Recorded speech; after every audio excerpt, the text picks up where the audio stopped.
232C जो है एक स्टैंडर्ड है जिसको जो बेसिकली डिस्क्राइब करता है सीरियल डेटा ट्रांसफ़र में हैंड शेकिंग सिग्नल्स और उन सिग्नल्स के पर्टिकुलरली फंक्शंस क्या है वो सब डिस्कस करता है।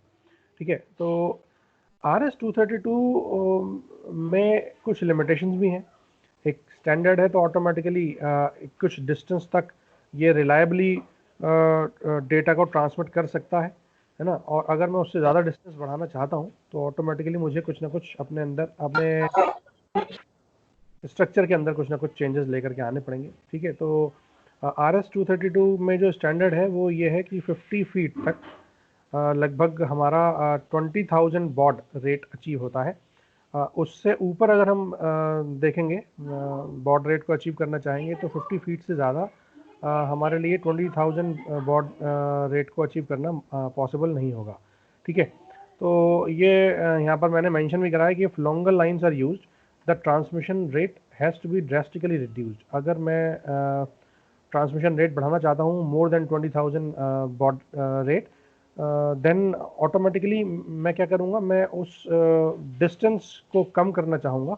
अगर मैं डिस्टेंस बढ़ाता हूँ तो ट्रांसमिशन रेट भी मेरा काफ़ी ज़्यादा रिड्यूस हो जाएगा। ठीक है, होता क्यों है? होता इसलिए है क्योंकि ये ओपन सिग्नल लाइंस हैं और इसमें हम केवल एक सिंगल कॉमन ग्राउंड यूज़ करते हैं। तो बेसिकली होता क्या है, जब करंट और वोल्टेज सिग्नल्स यहाँ पर ट्रैवल करते हैं तो उसमें कॉमन ग्राउंड की वजह से लॉन्ग डिस्टेंस ट्रैवल कर पाना कंपैरेटिवली हायर स्पीड पे वो डिफ़िकल्ट होता है। इलेक्ट्रॉनिक्स इंडस्ट्रीज एसोसिएशन जो EIA है, एक बॉडी है जो स्टैंडर्ड्स को ऑर्गेनाइज करती है, उसने जो ये स्टैंडर्ड दिया है उसने उस स्टैंडर्ड को इम्प्रूव करके RS-423A और 422A के नाम से भी स्टैंडर्ड्स बनाए थे। ठीक है, बट फ्रीक्वेंटली ये ज़्यादा यूज़ नहीं होते हैं। हालांकि हम उसमें ज़्यादा बॉड रेट को अचीव कर सकते हैं over a large distance more than 50 feet, but then they are not widely used, है ना। अब minimum configuration of RS-232 signals and voltage level. अगर RS-232 एक कनेक्टर को देखूं मैं तो उस कनेक्टर में मेरे पास 25 पिन्स होती हैं। अब उस पिन में मैं ऐसा तो है नहीं कि सारे के सारे पिन्स को कनेक्ट करूंगा या सारे के सारे पिन्स पर सिग्नल भेजना मेरे लिए कंपलसरी है ना। देयर मे बी चांसेस कि मैं उसको मिनिमम मोड में कनेक्ट करना चाहूँ, और मिनिमम मोड में कनेक्ट करने के लिए मुझे क्या चाहिए, मुझे कुछ बेसिक और स्टैंडर्ड पिन जो मैं हर हालत में डेटा ट्रांसफ़र करने के लिए या डेटा को रिसीव करने के लिए या वोल्टेज को कनेक्ट करने के लिए या फिर ग्राउंड सिग्नल को कनेक्ट करने के लिए यूज़ करूँगा। तो मिनिमम कॉन्फ़िगरेशन में हम केवल 3 पिन्स को कनेक्ट करते हैं यूजिंग RS-232C कनेक्टर केबल। ठीक है, तो इसमें बेसिकली क्या है, हमारे पास दो चीज़ें होती हैं। एक होता है DTE, that is data terminal equipment, और दूसरा होता है data communication equipment, that is DCE।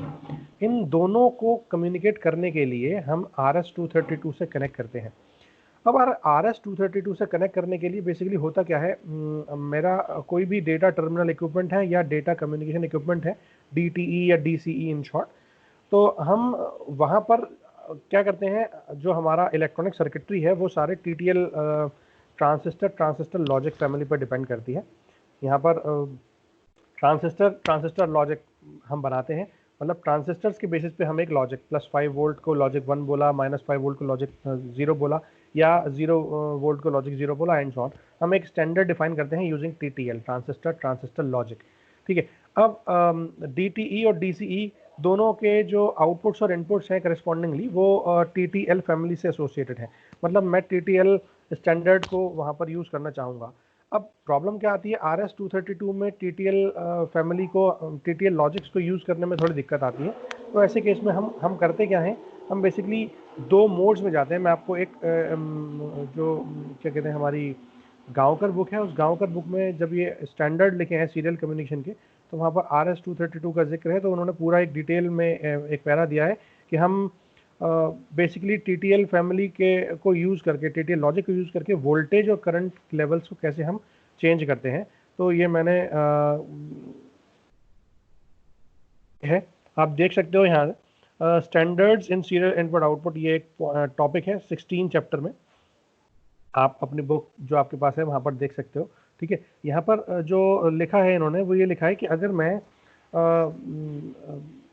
Serial input output technique को यूज़ करूँगा तो बेसिकली प्रिंटर को या मॉडम को मैं इजीली कनेक्ट कर सकता हूँ पेरिफेरल्स के फॉर्म में, ठीक है। वो मैन्युफैक्चरर कोई भी हो सकता है, ज़रूरी नहीं है कि वो अगर प्रिंटर है तो वो भी इंटेल का ही हो क्योंकि मेरा प्रोसेसर इंटेल का है, ऐसा नहीं है, ठीक है। वो किसी भी मैन्युफैक्चरिंग कंपनी का हो सकता है। अब प्रॉब्लम ये आती है कि अलग अलग मैन्युफैक्चरिंग कंपनी अलग अलग स्टैंडर्ड यूज़ कर सकती हैं, तो हमने एक कॉमन स्टैंडर्ड बनाया जो कि किसी भी कंपनी के दूसरे प्रोडक्ट के साथ कंपैटिबल हो पाए। तो उस कंपैटिबिलिटी में एक जो इशू आता है वो ये आता है कि हम जो सीरियल इनपुट आउटपुट डेटा है उसको दो पार्ट में ट्रांसमिट कर सकते हैं। मैं आपको यहाँ दिखाना चाहूँगा। This is basically you can write as see the data can be transmitted as either current or voltage, typically 20 milliampere or maximum 60 milliampere current loops are used in teletype equipments. अब अगर मैं टेलीफोनिकली किसी equipment को connect करना चाहता हूँ, teletype equipments को, ठीक है, तो वहाँ पर लॉजिक 1 और लॉजिक 0 कैसे आइडेंटिफाई करूँगा, तो उसके दो तरीके हैं, either I can choose current और I can choose voltage levels. अब इन दोनों ही लेवल्स में एक प्रॉब्लम आती है, वो ये आती है कि अगर मैं लॉजिक 0 को देखता हूँ तो logic 1 teletype is marking logic 1 यानी करंट फ्लो होगी अगर लॉजिक 1 है तो, और अगर 0 है तो करंट नहीं फ्लो होगी, इंटरप्ट हो जाएगी। इसके एडवांटेज क्या है? एडवांटेज ये है कि ये जो सिग्नल है ये रिलेटिवली नॉइज फ्री सिग्नल्स हैं और ओवर डिस्टेंस इनको ट्रांसमिशन करने के लिए ये सूटेबल सिग्नल्स हैं।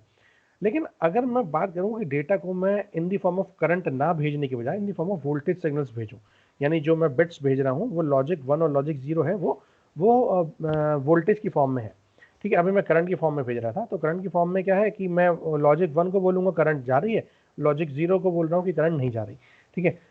करंट लूप मेथड को हम इसके अंदर इस्तेमाल करते हैं। लेकिन अगर मैं वोल्टेज की फॉर्म में डेटा को ट्रांसमिट करता हूँ तो उसमें हम RS-232 के कनेक्टर को स्टैंडर्ड को एक यूज़ करते हैं, ठीक है।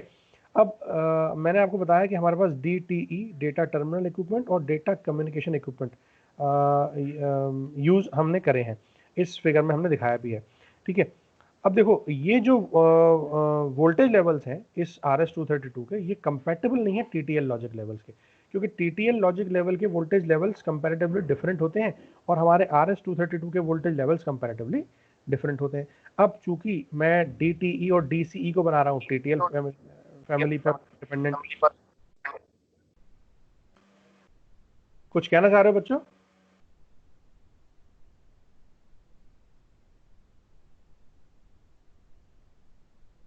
ठीक, तो मैं DTE या DCE को देखता हूँ तो ये कंपैटिबल है किसके ऊपर? ये कंपैटिबल है मेरे TTL फैमिली के ऊपर, लेकिन RS-232 TTL कंपैटिबल नहीं है। यही रीज़न है कि डेटा ट्रांसमिशन जो है वो 20,000 बॉड ओवर 50 फुट डिस्टेंस तक ये रहता है। और अगर मैं हाई स्पीड डेटा ट्रांसमिशन करना चाहता हूँ तो मैं RS-422A या RS-423A को ले सकता हूँ। अब देखो मैं प्रॉब्लम बताना चाहूँगा, प्रॉब्लम कहाँ आती है? प्रॉब्लम आती है ये, मैंने क्या करा, मैंने जो सिग्नल्स को RS-232 सिग्नल्स के 4 पार्ट में डिवाइड करा है। एक है मेरा डेटा सिग्नल्स, एक है कंट्रोल, एक है टाइमिंग और एक है ग्राउंड, ठीक है। वोल्टेज लाइंस जो हैं डेटा के लिए वो होती हैं वोल्टेज लेवल्स +3 वोल्ट और +15 वोल्ट। अगर यहाँ +3 वोल्ट से लेकर के +15 वोल्ट आता है कोई भी सिग्नल, है ना, +3 वोल्ट से +15 वोल्ट, तो उसको मैं बोलता हूँ ये मेरा लॉजिक 0 है, ठीक, यानी वो लॉजिक 0 से कनेक्ट हो गया। उस पर्टिकुलर 0 वोल्टेज मतलब वो +3 वोल्ट से लेकर के +15 वोल्ट तक का कोई भी सिग्नल हो सकता है। और -3 वोल्ट से -15 वोल्ट हमने इसको बोला कि ये लॉजिक 1 है, ठीक है। यूजुअली हम ±12 वोल्ट रखते हैं, +3 और +15 के बीच में +12 वोल्ट आ गया वो लॉजिक 0 हो गया, और -3 और -15 के बीच में -12 वोल्ट आ गया वो लॉजिक 1 हो गया, ठीक है। अब आप ध्यान से देखो, ये नेगेटिव ट्रू लॉजिक है, ठीक। हाउएवर अदर कंट्रोल सिग्नल, जो बाकी कंट्रोल सिग्नल्स हैं वो TTL कंपैटिबल है। अब TTL कंपैटिबिलिटी को अचीव करने के लिए इन RS-232 मैंने क्या करा, मैंने अपने सिग्नल को एक लाइन ड्राइवर से कनेक्ट करा। उसकी आईसी है हमारी MC1488।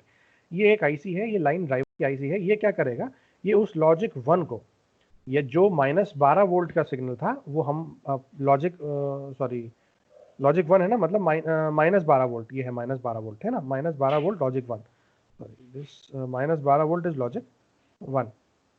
तो -12 वोल्ट यानी इस वाले पोर्शन में जो सिग्नल आ रहा था इस वाले में, ठीक है, ये हमारा लॉजिक 1 था। तो मैंने क्या करा, मैंने इस अपने लॉजिक -12 वोल्ट वाले सिग्नल को अप्रोक्सीमेटली -9 वोल्ट में कन्वर्ट कर लिया, और लॉजिक 0 जो कि +12 वोल्ट था उसको मैंने +9 वोल्ट में कन्वर्ट करा। तो ये काम कौन कर रहा है, ये काम कर रहा है MC1488, और उसको हम बोलते हैं लाइन ड्राइवर आईसी। ये क्या करेगा, जो टीटीएल फैमिली है हमारी वो -9 से +9 वोल्ट तक लॉजिकली सिग्नल्स को डिटेक्ट कर दिए। तो अगर मैं उससे ऊपर जा रहा हूँ, क्योंकि -9 से बड़ा छोटा है -12, मतलब उस रेंज से बाहर है, -9 से +9 की रेंज के बाहर है, तो मैं क्या कर रहा हूँ, -12 वोल्ट और +12 वोल्ट को मैं श्रिंक कर रहा हूँ उसी रेंज को -9 से +9 वोल्ट तक, ताकि मैं लॉजिक 1 और लॉजिक 0 को according to TTL family, TTL compatible logic बना पाऊँ। ठीक है, ऐसे ही मैंने डीसीई, डेटा कम्युनिकेशन इक्विपमेंट में भी एक लाइन रिसीवर, ये भी दूसरी लाइन ड्राइवर की आईसी है, इसको बोलते हैं MC1489। There is slightly very slight difference in between these two ICs, ये भी कंपैटिबल लॉजिक में कन्वर्ट करती है। ठीक है, तो अब आप इस पर आओ, अब आप ध्यान से देखो, ये मैंने कनेक्ट कर रखा है MC1488। ठीक है, ये क्या है, डेटा टर्मिनल इक्विपमेंट DTE, जो सिग्नल दे रहा होगा, कहाँ दे रहा होगा, 0 के लिए +3 से +15 वोल्ट, यूजुअली +12 वोल्ट, और अगर लॉजिक 1 है तो वो -3 से लेकर के -15 वोल्ट तक, यानी -12 यूजुअली -12 वोल्ट तक के सिग्नल दे रहा होगा। अब इस सिग्नल को मैं बेसिकली -9 और +9 वोल्ट में कन्वर्ट करना चाहता हूँ। जो मेरा +12 और -12 वोल्ट था, उसको मैंने क्या करा, उसको मैंने -12 से -9 में और +12 से +9 वोल्ट में कन्वर्ट करा, using this MC1488, that is line driver. ठीक है, अब ये कंपैटिबल है RS-232 के लिए, RS-232 के लिए कंपैटिबल है। अब इस सिग्नल्स को हमने RS-232 केबल के through using different pins connect करके भेज दिया। सिमिलरली हम MC1489 यूज करेंगे, क्योंकि ये इसका रिवर्स काम करेगी, ये -9 वोल्ट और +9 वोल्ट को अपने हिसाब से उस रेंज में कन्वर्ट करेगी जो हमारा TTL DCE, data communication equipment के TTL फैमिली के हिसाब से जो भी डिसाइडेड होगा। ठीक है, तो वो कितना होगा, लगभग -12 वोल्ट से +12 वोल्ट।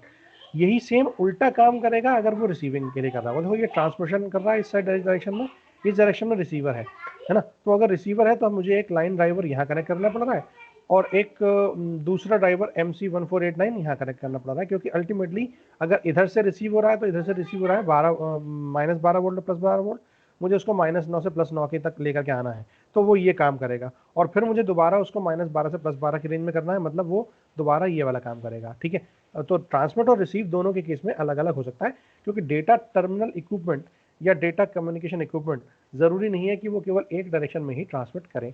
डेटा टर्मिनल इक्विपमेंट का क्या मतलब है कि मैं उस जगह उस डेटा को टर्मिनेट कर रहा हूँ, but that termination does not से कि मेरा डेटा आगे नहीं आगे जा रहा है, मतलब एक डायरेक्शन में तो कम्युनिकेशन कर ही सकता है ना, चाहे वो ट्रांसमिशन के लिए हो चाहे वो रिसेप्शन के लिए हो, डेटा वहाँ पर टर्मिनेट हो रहा है। ठीक है, उससे आगे नहीं जा रहा, उसके पीछे कोई और डिवाइस कनेक्टेड नहीं है, इसलिए हम उसको डेटा टर्मिनल इक्विपमेंट बोल रहे हैं। Data communication equipment, for example you can say modem, है ना, वो उसके आगे भी एक चैनल्स कनेक्टेड है through you can say either server और मेरा एक्सचेंज तक वो एटलीस्ट वो लाइन, टेलीफोन लाइन जा रही होगी, तो वो कम्युनिकेशन इक्विपमेंट DCE वहाँ पर कनेक्टेड है।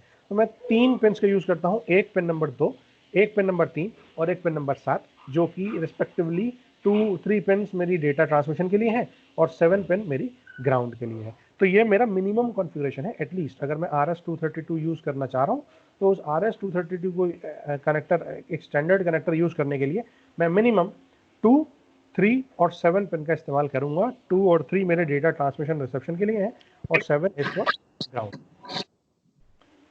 नेक्स्ट इज, ये मेरे 15 पिन की जो आईसी वो जो कनेक्टर है, उस कनेक्टर में ये 13 मेरे इस डायरेक्शन में है, ये मेरी थोड़ी बड़ी वाली लाइन, बड़ी साइड है, इधर 13 है और इधर मेरे 12 कनेक्टिंग पिन्स हैं। ठीक है, ये मेरा पिन नंबर 1 पर ग्राउंड है। अब देखो, आप ध्यान से देखो, मैंने क्या लिया था, transmitted data that is DCE, ये मेरा पिन नंबर 2 है, और receive data that is DTE, DTE पर डेटा रिसीव हो रहा है, टर्मिनल इक्विपमेंट पर रिसीव हो रहा है, ये मेरा है पिन नंबर 3, ठीक है। और मेरा पिन नंबर 7 पर है signal ground.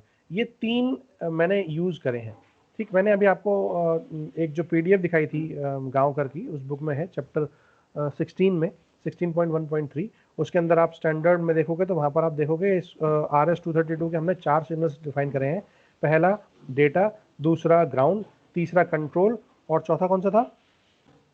Let me come to the कौन कौन से सिग्नल्स थे? कंट्रोल, टाइमिंग सिग्नल्स, ठीक है। तो वो सारे के सारे सिग्नल्स मेरे इन 25 पिन्स के अंदर अवेलेबल हैं। देखो जिनके आगे डेटा लिखा है ये डेटा सिग्नल्स हैं, ठीक है। ये डेटा है, ये डेटा है, this is data terminal ready, control signal है, ठीक है। ये डेटा सिग्नल रेट सेलेक्टर, ये भी कंट्रोल सिग्नल्स है। ये टाइमिंग सिग्नल है, ये टाइमिंग सिग्नल है, ये टाइमिंग सिग्नल है, ठीक है। उसके बाद मेरा ग्राउंड एक ये हो गया, एक ग्राउंड मेरा ये हो गया, है ना। ऐसे ही मेरे ये सारे कंट्रोल सिग्नल्स हैं, ठीक है। तो मैंने इन टोटल सिग्नल्स को अपने 4 पार्ट में डिवाइड कर लिया था, कंट्रोल, टाइमिंग, डेटा और ग्राउंड। तो वो सारे के सारे पेन मेरे इस फॉर्म में कनेक्टेड हैं। यूजुअली मिनिमम मोड में अगर मैं बात करूँ, मिनिमम 3 पेन मैं कनेक्ट करूँगा हमेशा। Pin number 2 for transmit, pin number 3 is for reception, and pin number 7 is for signal ground. Usually जो एग्जाम में क्वेश्चन आते हैं वो जनरली इसी के ऊपर पूछे जाते हैं कि मिनिमम कॉन्फ़िगरेशन में अगर आप RS-232 को कनेक्ट करोगे तो आप कैसे कनेक्ट करोगे in between 2 DTE and DCE, ठीक है। उसके बाद हम ये कंट्रोल सिग्नल्स हैं जो कि हम हैंड शेकिंग में यूज़ करते हैं डेटा के कम्युनिकेशन के लिए। तो TXD मैंने आपको बता दिया, ये ट्रांसमिटेड डेटा है। RXD ये मेरा रिसीव डेटा है ना। अगर मैं मिनिमम मोड की बजाय जो नॉर्मल मोड है उसमें कनेक्ट करना चाहता हूँ तो उसमें मैं RTS यानी रिक्वेस्ट टू सेंड, ये पिन नंबर 4 पर कनेक्ट करूँगा। और CTS ये मेरा है क्लियर टू सेंड, मतलब अगर पिन नंबर 4 पर कनेक्ट है, जनरल पर्पस आउटपुट है ये DTE, डेटा टर्मिनल इक्विपमेंट जो मैंने लेफ्ट साइड में लिया था वहाँ से आउटपुट निकल रहा है रिक्वेस्ट कि मैं डेटा ट्रांसमिट करना चाह रहा हूँ, रिक्वेस्ट है मेरी डेटा ट्रांसमिट करने की, ठीक है। और DTE को इनपुट मिलेगा DCE से in the form of an handshaking signal that is clear to send कि हाँ route is clear, now you can send your data. Similarly pin number 6 पर है डेटा सेट रेडी, है ना। ये DTE पर इनपुट है, यानी ये डिवाइस पर टर्मिनल पर इनपुट आ रहा होगा, ये बताएगा कि मेरा DCE जो कम्युनिकेशन इक्विपमेंट है वो रेडी है, ठीक है। डेटा सेट रेडी मतलब डेटा कम्युनिकेशन इक्विपमेंट जो DCE मैंने राइट साइड में लिखा था वो मेरा रेडी है। Signal ground is use to connect a common reference between these two equipments, ठीक है। DCD that is data carrier detect, ये हम DTE को डिसेबल करने के लिए यूज़ करते हैं, डेटा रिसेप्शन को डिसेबल करने के लिए। और डेटा टर्मिनल रेडी ये बेसिकली बताता है कि DTE रेडी है आउटपुट को रिसीव करने के लिए, ठीक है। तो ये कुछ कंट्रोल सिग्नल्स हैं और इनको हम हैंड शेक सिग्नल्स के लिए यूज़ करते हैं RS-232 के, ठीक। अब ये कनेक्शंस हैं। अगर मैं देखो पिन नंबर 2 है मेरा डेटा ट्रांसमिट करने के लिए, ठीक है। तो डेटा ट्रांसमिट यानी DCE के लिए वो डेटा रिसेप्शन के लिए हो जाएगा। और पिन नंबर 3 पर अगर DCE से आउटपुट आ रहा होगा इसका मतलब वो pin number 3 data terminal equipment के लिए इनपुट होगा। ये क्लियर है ना, ठीक है। लेकिन अगर मैं दोनों ही साइड DTE लेता हूँ, DTE, ठीक है, जैसे कि for example data terminal equipment हो गया माइक्रो कंप्यूटर और एक मेरा हो गया मॉडम, तो अगर मैं ऐसा लेता हूं तो मुझे ट्रांसमीटर को करना पड़ेगा रिसीवर से कनेक्ट और उसके ट्रांसमीटर को करना पड़ेगा रिसीवर से कनेक्ट। क्योंकि आप ध्यान से देखो इस पिन पर आपने लिख रखा है ट्रांसमिटेड डेटा, डेटा ट्रांसमिट करना है, कहाँ से करना है ट्रांसमिट? DCE से, लेकिन डेटा रिसीव करना है पिन नंबर 3 पे। तो आप देखो यहाँ पर अगर आप पिन नंबर 2 से ट्रांसमिट कर रहे हो DTE के लिए और DTE पर रिसीव करोगे तो पिन नंबर 2 पर रिसीव नहीं करोगे, क्योंकि पिन नंबर 2 DTE के लिए ट्रांसमीटर का काम कर रही है, पिन नंबर 3 DTE के लिए रिसीव का काम कर रही है, ठीक है। और अगर पिन नंबर 2 से आप ट्रांसमिट कर रहे हो तो पिन नंबर 3 DTE के लिए रिसीव करेगी। तो पिन नंबर 2 DTE की पिन नंबर 3 DTE से कनेक्ट होगी अगर पहला वाला DTE ट्रांसमीटर है, दूसरा वाला DTE रिसीवर है। और अगर मैं DTE और DCE दोनों अलग अलग लेता हूं तो मैं पिन नंबर 2 को पिन नंबर 2 से कनेक्ट करूंगा, क्योंकि पिन नंबर 2 जो है DCE के लिए वो मेरा क्या है, वो मेरा रिसीवर का काम कर रही है DCE के लिए, DTE के लिए पिन नंबर 2 ट्रांसमीटर है, ठीक है। और 7 मेरा पिन नंबर 7 जो है वो ग्राउंड है। तो अगर मैं माइक्रो कंप्यूटर यानी एक सपोज कंप्यूटर की पिन नंबर 2, 3 और 7 से कनेक्ट करता हूँ कि डेटा टर्मिनल इक्विपमेंट को, ठीक है, और अगर मैं उसको मॉडम से कनेक्ट करता हूँ और मॉडम जो है वो मेरा डेटा कम्युनिकेशन इक्विपमेंट है, तो मुझे पिन नंबर 2 को पिन नंबर 2 से और पिन नंबर 3 को पिन नंबर 3 से कनेक्ट करना पड़ेगा। लेकिन अगर मैं DTE को DTE से ही कनेक्ट करना चाहता हूँ तो मुझे पिन नंबर 2 को पिन नंबर 3 से और उसकी पिन नंबर 2 को पिन नंबर 3 से कनेक्ट करना पड़ेगा, क्योंकि पिन नंबर 2 DTE के लिए ट्रांसमीटर है और पिन नंबर 3 DTE के लिए रिसीवर है। ठीक है, उसके बाद अगर हम देखें तो ये इंटरफेसिंग है। 8085 के साथ इंटरफेसिंग अगर हमें करनी है तो हमें 8251 को बीच में यूज़ करना पड़ेगा। देखो ये मेरा प्रोसेसर था, है ना, इस प्रोसेसर से मैंने 8251 सबसे पहले इंटरफेस करा है। इंटरफेसिंग के लिए ये मेरा चिप सेलेक्ट लॉजिक है, ये मेरा IO/R बार या A0 कनेक्ट है C/ कंट्रोल या डेटा सिग्नल को आइडेंटिफाई करने के लिए। रीड, राइट, रीसेट और क्लॉक ये सारे कनेक्टेड हैं, है ना। इन दोनों पिन्स को मैंने कर दिया है ग्राउंड और VCC को मैंने VCC से कनेक्ट कर दिया है।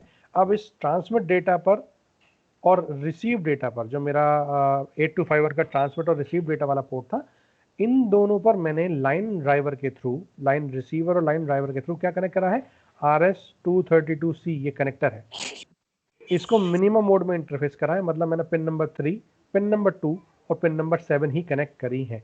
पिन नंबर 3 की मेरी क्या है, रिसीव करने के लिए है, ठीक है। पिन नंबर 2 मेरी ट्रांसमिट करने के लिए है, ठीक है, और पिन नंबर 7 मेरी ग्राउंड करने के लिए है। तो मैंने इन पिन्स को रिस्पेक्टिवली कनेक्ट कर दिया है। अगर मैं इसको भी टर्मिनल पोर्ट मानता और ये भी मेरा टर्मिनल पोर्ट होता तो मैं ऑटोमेटिकली इस पिन नंबर 3 को पिन नंबर 2 से कनेक्ट करता, पिन नंबर 3 को इस वाले पिन नंबर 2 से कनेक्ट करता और 7 को 7 से कनेक्ट करता।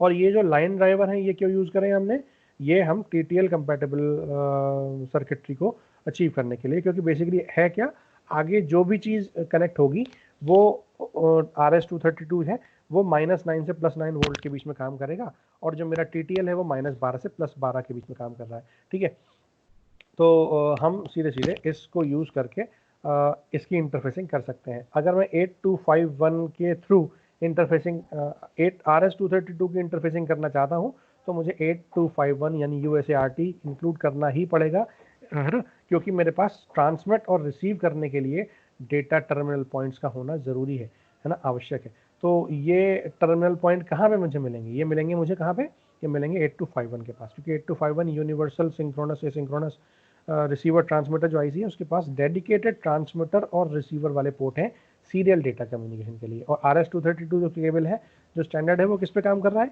वो काम कर रहा है आपका सीरियल डेटा कम्युनिकेशन के लिए। इसीलिए हम इसकी इंटरफेसिंग करने के लिए 8251 को इस्तेमाल ज़रूर करते हैं। ठीक, यहाँ पर हमारा आज का टॉपिक कंप्लीट होता है। आई होप आपको क्लियर हो गया होगा। कोई डाउट हो